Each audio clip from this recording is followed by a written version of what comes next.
narasi yang disampaikan oleh Hanif Al-Attas itu di Rabithah Alawiyah yang menegaskan bahwa kitab sezaman itu nggak butuh, dan kalau kita itu dituntut untuk mendatangkan kitab sezaman, maka seluruh nasab itu akan rungkat, bahkan nasab Rasulullah Shallallahu Alaihi Wasallam itu akan rungkat deh.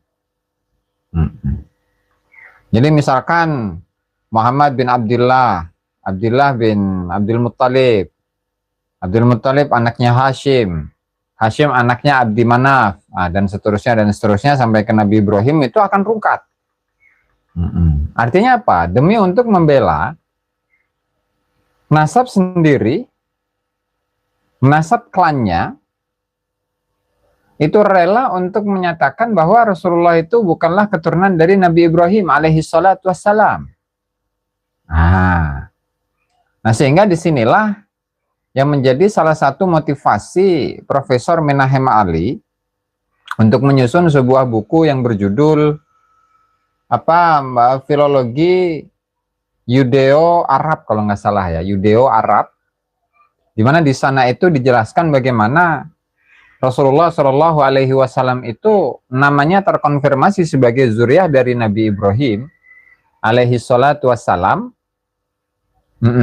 dan kitab atau buku-buku atau kitab-kitab yang menyebutkan status Rasulullah Shallallahu Alaihi Wasallam itu mulai dari abad yang mendekati Rasulullah, sebelum Rasulullah ya, kemudian abad ketiga Masehi, abad kedua Masehi, abad ke-1 Masehi, dan berapa itu abad ketiga sebelum Masehi gitu deh. Yudeo-Arabik ya, Yudeo-Arabik. Pusing gua kalau Oke, langsung saja itu. Kokomah. Subhanallah. Naam. Jadi saya baru mendapat ini linknya ya, meskipun sudah saya tonton beberapa hari lalu. Kita simak ya.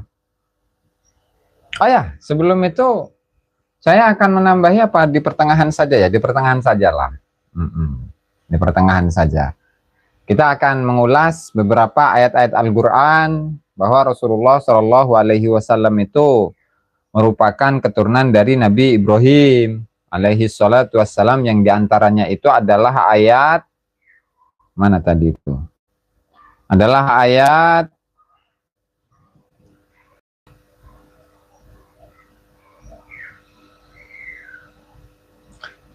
Surat Al-Baqarah 129, Rabbana wa ba'ats fihim rasulam minhum yatlu alaihim ayatika wa yu'allimuhumul kitaba wal hikmata wa yuzakkihim innaka antal azizul hakim. Terus Ali Imran, innallaha astafa Adama wa Nuha wa ala Ibrahim wa ala Imran alal alamin. Ibrahim 37, Rabbana inni askantu min dzurriyyati biwadin ghairi dzi zar'in 'inda baitikal muharram. Al-Hajj 78, millata abikum Ibrahim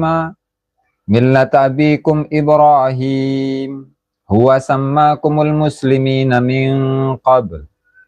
Dan juga hadis ana da'watu abi Ibrahim. Dan hadis-hadis yang lain pun banyak ya. Kita akan ulas di tengah nanti ya, karena perjalanannya panjang ini. Oke, bismillah, kita mulai ya. Filolog Universitas Airlangga Surabaya, Ustadz Menahem Ali, seorang filolog Universitas Airlangga Surabaya, meluncurkan bom atom berikutnya ke nasab klan Habib Alwi berupa buku berjudul Filologi Judeo-Arab, polemik nasab dalam tradisi Islam dan Kristen. Pada video bedah bukunya bertanggal 24 April 2026, Ustadz Menahem Ali.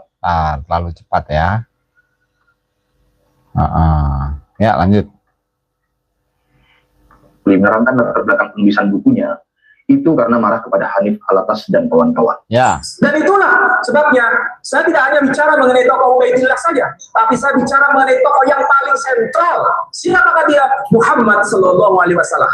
Tapi anehnya begini, karena mereka kesulitan untuk membuktikan kitab-kitab sezaman, dokumen-dokumen sezaman, kemudian mereka mengambil alih persoalan Nabi Shallallahu Alaihi Wasallam. Dikatakan Nabi Shallallahu Alaihi Wasallam tidak terkonfirmasi nasabnya berdasarkan dokumen-dokumen sezaman. Yang ngomong begitu membuat tulisan. Salah satunya dipimpin oleh yang menyatakan diri namanya Hanif Alatas itu, mengaku bahwa kalau seandainya ini kitab sezaman itu penting, maka Nabi Shallallahu Alaihi Wasallam bukan keturunan Ibrahim, bukan keturunan Ismail. Dari situ kemudian marah membuat tulisan ini. Tulisan Hanif Alatas dan kawan-kawan yang Jadi analoginya itu seperti ini. Di saat kita itu mengkritisi khurafat Habib Alawi yang diambil dari kitab-kitab Alawi ini, maka narasi yang disampaikan atau narasi yang disebarkan itu adalah dengan mengangkat karamah para aulia yang disebutkan oleh Allah Subhanahu wa taala dalam Al-Qur'an. Jadi di saat ada Habib yang dia memiliki khurafat, menurunkan rantai emas dari langit, menurunkan perempuan yang cantik dari langit, wudhu di telaga Kautsar, jalan-jalan di surga, dan khurafat yang asusila itu Habib Ahmad Al-Haddar, ya. Maka argumentasi yang digunakan itu adalah apa? Oh, Nabi Khidir alaihi salatu wassalam, dia ini membunuh seorang anak. Membunuh seorang anak, menebas leher seorang anak kecil yang tidak berdosa. Bro, ini Nabi, bro. Ini Nabi, bukan wali.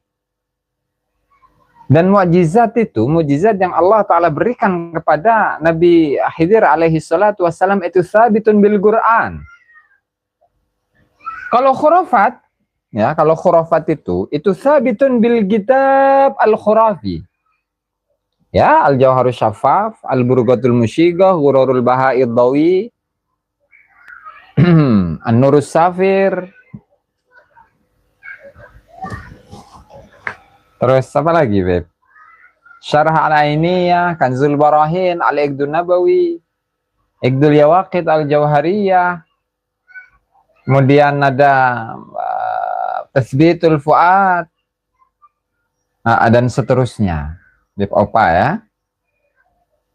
Sehingga di saat mereka itu berada pada posisi yang tersudutkan, maka cara yang digunakan itu adalah dengan bertanya balik. Seandainya kalau kitab sezaman itu penting, Beb, maka Rasulullah Sallallahu Alaihi Wasallam nasabnya pun akan rungkat sebagai salah satu dari keturunan Nabi Ibrahim alaihi salatu wassalam. Lah dalilnya itu kan, kalau kita internal ya, orang Islam ya, itu ya cukup dengan Al-Qur'an. Ini mana tadi Al-Qur'an? Tafsir ya, ini ya. Kita pakai tafsirnya, Beb. Millata abikum Ibrahim. Mana tadi tafsirnya ya, ini? Tafsir. Astaghfirullahalazim. Ini ada tafsir. Oh, ini. Nah, ini yang saya gunakan itu adalah tafsir Baydawi. Al-Qadi Nasiruddin Abi Sa'id Abdullah bin Umar bin Muhammad Al-Shirazi Al-Baydawi. Ini dari Iran ini. Shiraz. Ya. Dari Shiraz. A'udzu billahi minasyaitonir rajim. Bismillahirrahmanirrahim. Wa idz qala Ibrahim rabbi ij'al hadza baladan amina wajnubni wa baniya an na'budal asnam. Rabbi innahunna adlalna katsiran minan nasi faman tabi'ani fa innahu minni wa man 'asani fa innaka ghafurur rahim.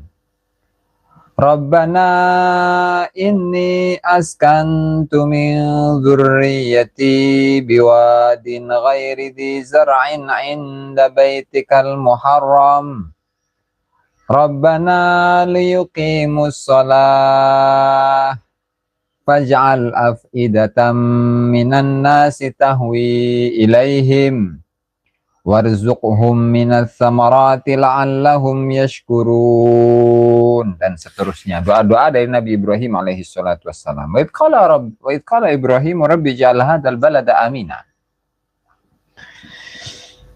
Tatkala ya Nabi Ibrahim alaihi salatu wassalam itu berdoa kepada Allah, Rabbi, wahai Tuhanku, ij'al hadzal balada aminan, jadikanlah negeri ini, negeri apa ini? Balada Makkah, baldata Makkah, negeri Makkah, dalam keadaan aman, za amnin, memiliki keamanan, liman fiha, bagi orang-orang yang ada di dalamnya. Wajnubni wa baniya, dan jauhkanlah diriku dan juga anak keturunanku, an na'budal asnam, untuk menyembah pohon, menyembah patung. Terus kemudian di situ wa fihi dalilun ala anna ismatal anbiya bi taufiqillahi wa hifzihi iyahum wa huwa bi dhahirihi la yatanawalu ahfadahu wa jami'a dzurriyyatihi. Nah, ini kata Imam Baydawi, bahwa dalam ayat ini, bahwa kemaksuman Nabi itu adalah lantaran taufik Allah Ta'ala dan penjagaan Allah Ta'ala kepada mereka, pada para Nabi. Dan zahir dari ayat ini itu apa? Itu kemaksuman, ya, ismatul anbiya, taufiqillah wa hifzihi, atau penjagaan Allah Ta'ala itu ya tidak mencakup anak keturunannya, tidak mencakup cucu-cucunya, tidak mencakup seluruh keturunannya. Lah, sehingga apa? Di saat para habib itu, ya, di saat para habib itu menyatakan diri atau menuliskan dalam kitab mereka, inna sadata al abi alawi mutahharun, orang-orang yang disucikan. Double, beb. Ayat ini bisa membantah. Kenapa? Karena saat Nabi Ibrahim berdoa kepada Allah Subhanahu wa taala, wajnubni wa baniya an na'budal asnam. Ya, ternyata anak keturunan dari Nabi Ismail alaihi salatu wassalam itu pun banyak yang menyembah patung, bahkan dari kalangan Quraisy, Bani Hashim ada. Dari kalangan Quraisy ada, dari Bani Hashim ada juga. Artinya apa? Kemuliaan. Doa seorang nabi loh. Doa seorang nabi, Rabbi, apa tadi? Wajnubni wa baniya an na'budal asnam. Kan ada. Dari, bahkan banyak, dari anak keturunan Nabi Ibrahim alaihi salatu wassalam yang menyembah patung. Ada apa namanya, Al-Lata, ada Al-Uzza, ada Al-Manah, dan seterusnya. Kalau sekarang dilanjutkan, Beb, nyembah gubur, ya nih, kebo, naam, nyembah gubur. Nah, terus langsung malu syahid ya. Rabbana inni askantu min dzurriyyati, ya Allah, wahai Tuhan kami, sesungguhnya aku, askantu min dzurriyyati, aku telah meletakkan sebagian dari keturunanku. Nah, ini keturunan siapa? Ba'dhu dzurriyyati, sebagian keturunanku. Siapa itu maksudnya itu? Nabi Ismail. Wa man wulida minhu, dan orang-orang yang dilahirkan dari Nabi Ismail atau yang merupakan keturunan dari Nabi Ismail. Biwadin ghairi zara'in, di suatu lembah yang tidak memiliki tanaman. Inda baitikal muharram, di sisi rumahmu yang dimuliakan oleh Allah Subhanahu wa taala. Ini kan ayat ini, Beb. Seharusnya ini menjadi bukti ya. Seharusnya ini menjadi bukti bahwa ini data sezaman tentang Rasulullah, data internal gitu. Karena Al-Qur'an sendiri ya. Rabbana liyuqimus shalah faj'al af'idatan minan nasi tahwi ilaihim warzuqhum minas samarat, dan seterusnya. Nah, ini data sezaman Al-Qur'an ya ini. Dah, masa panjang kelamaan nanti, Beb. Coba kita lanjutkan ini. Gimana ini? Surah Ibrahim apa itu? Surah Ibrahim, bentar. Surat apa tadi ya? Surat Al-Hajj kalau nggak salah. Oke, Beb. Nanti, Beb. Ya, ini surat apa ini ya? Ini surat Ibrahim, betul. Ayat 28. Ya 26, 27, 28 itu ya. Bisa dicek di situ tuh. Naam. Lanjut ya. Menahem Ali ada pada buku berjudul Keabsahan Nasab Ba'alawi, halaman 145. Berikut ini tulisannya. Jika kesahihan nasab Nabi Muhammad SAW harus ditetapkan dengan kitab sezaman, runtuhlah silsilah Nabi Muhammad SAW hingga Wow. adakah kitab nasab sezaman di setiap generasi yang menetapkan, dan seterusnya. Ngerti ya ini ya omongan Hanif ini. Jika kesahihan nasab Nabi Muhammad harus ditetapkan dengan kitab sezaman, runtuhlah silsilah Nabi Muhammad sallallahu alaihi wasallam hingga Adnan. Adakah kitab nasab sezaman di setiap generasi yang menetapkan bahwa Ma'ad dari Adnan, Nizar dari Ma'ad, Mudhar anak dari Nizar, Ilyas anak dari Mudhar, Mudrikah anak dari Ilyas, Huzaimah anak dari Mudrikah, Kinana anak dari Huzaimah, dan seterusnya. Nama-nama tersebut baru tertulis pada kitab-kitab hadis dan sejarah yang mulai dikodifikasi pada abad ketiga Hijriah. Nah ini apa namanya, kita kan tidak pernah mendapatkan klaim bahwa Nabi Muhammad itu nasabnya adalah nasab yang paling sahih kepada Nabi Ibrahim alaihi salatu wassalam. Meskipun demikian, ya terkonfirmasi kan. Nah sekarang ada satu nasab ini. Ini bukan apa namanya, bukan di zaman Rasulullah. Ini pada abad keempat Hijriah, Beb. Mereka punya datu, mereka punya leluhur yang namanya itu Ubaidillah. Dan nasabnya mereka akui sebagai nasab yang paling sahih sedunia. Waqad ajma'atil ummatul muhammadiyatu min syairil aqtari wal a'sari ala anna al-abi alawi min asahi ahli baitin nubuwati nasaba wa akramihim hasaba wa aktsarihim ilman wa amalan. Bau. Ngeri. Thariqahnya pun sampai thariqah yang paling lurus. Inna tariqatas sada al-abi alawi agwamut turuki ilallah wa a'daluha, kan gitu. Subhanallah bi Ramzan yakni. Jadi di saat mereka mengklaim atau pendukung mereka mengklaim bahwa nasab Alawi adalah nasab yang paling sahih sedunia, kenapa takut dengan kitab sezaman? Kenapa nggak seperti dinasti Ar-Rasi yang mereka tidak mengaku-ngaku sebagai nasab yang paling sahih, tetapi data sezaman ada, kitab nasab sezaman ada, kitab apalagi itu, sejarah sezaman ada, dibuktikan lagi dengan artefak ada, bahkan DNA mereka terkonfirmasi, Beb. Bani Qatadah bin Idris, Bani Aftas, Bani Ar-Rasi, Bani Toba-Toba dan lain sebagainya ya. Khususnya di Yaman. Kalau khususnya di Yaman ya Bani Ar-Rasi, Bani Toba-Toba, Beb, Agus, Naam.